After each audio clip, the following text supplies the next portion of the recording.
death of my father when I was almost 4 years old. He died of a heart attack, and this was back in the days before they even had CPR, so it was pretty astounding. It was, my mother was, of course, very upset and mourned a lot and was in grief, and she just was thrown for a loop. The rug was pulled out from under her, the proverbial rug.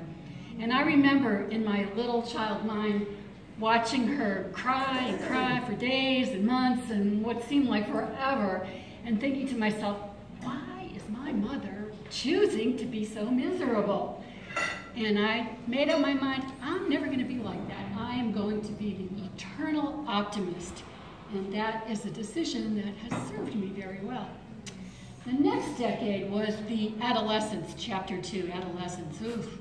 Never, I don't think, a good time in anyone's life. Certainly not in my life. There was junior high and then senior high, and I just wanted to grow up so I could have no problems, because I knew that once you got grown up, you just didn't have any problems. So that's what I was shooting for, was to just get through and get grown up.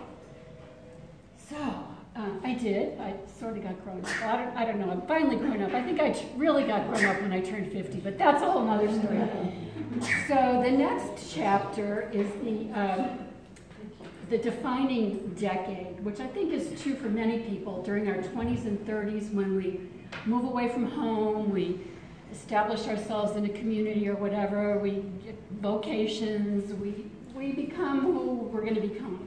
It's a very important decade. So I went away to college. I went to the University of Massachusetts. It was the late 60s, early 70s. It was a very, very exciting and exhilarating time to be in college. For those of you who probably share that experience, or you're being, maybe some of you are on the lower end of the baby boomers. But anyway, it was, suffice it to say, it was a really, really exciting time. And I did my part in the revolution by deciding to have a biracial child out of wedlock, which was a bit of a revolutionary act. But then I moved on to the Illinois years, chapter 4, where I learned about how you teach best what you need to know. Somehow or another, I got a job teaching at a university in addiction sciences, which was an incredible learning experience for me. And what I learned was that was one of the things that was wrong with my mother, is that she was an addict. Only I didn't realize that. I was a major actor in that play, but didn't really know what was going on because I was much younger and ill-informed. So that was a very big awakening for me, and very, very interesting. Illinois was great. I might still be there if it weren't for winter, but there was that thing called winter. And I decided, even though I was doing very well in my career, that I just didn't want to spend the rest of my life battling winter for 6 months out of the year. So I decided to move to California dreaming and all that sort of stuff.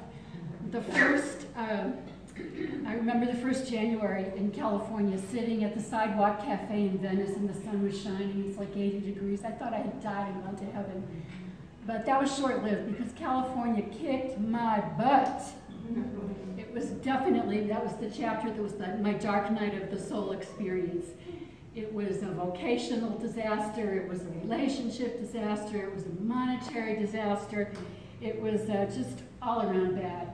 The only good thing that came out of the California years was the birth of my second son, which reminds me always of the quote by Anna Quinlan, who wrote the book called Black and Blue, and she said, "Your children make it impossible for you to regret the past, because they are its finest fruits, sometimes its only ones." And that was certainly true for me. So California, the next chapter, chapter 6, the Texas years. Due to the good graces and great friendship of my friend Ann Fry, some of you know Ann very well, I was able to escape here to Texas with $20 in my pocket and a suitcase. It was a welcome change, for sure. Never imagined I was going to end up in Texas, but hey, what the heck. It was a slow beginning. I started out as a temp at UT, and then eventually got a job working for the city in public health, and then moved to the state, where I also worked in public health, a variety of different facets of public health, which has been a very fascinating career. And I was going to say I graduated. I retired. It's kind of like graduation. I I retired as the director of the State Office of Rural Health about 5 years ago. I can't remember, it all runs together after a while. I was called back into service and went back to work full-time for a couple of years in the Office of Acquired Brain Injury. I retired again, and now I'm mostly retired. I still have a little job, just 5 hours a week. But Texas has been great for me. I've had made so many great friends and had great creative and other kinds of outlets.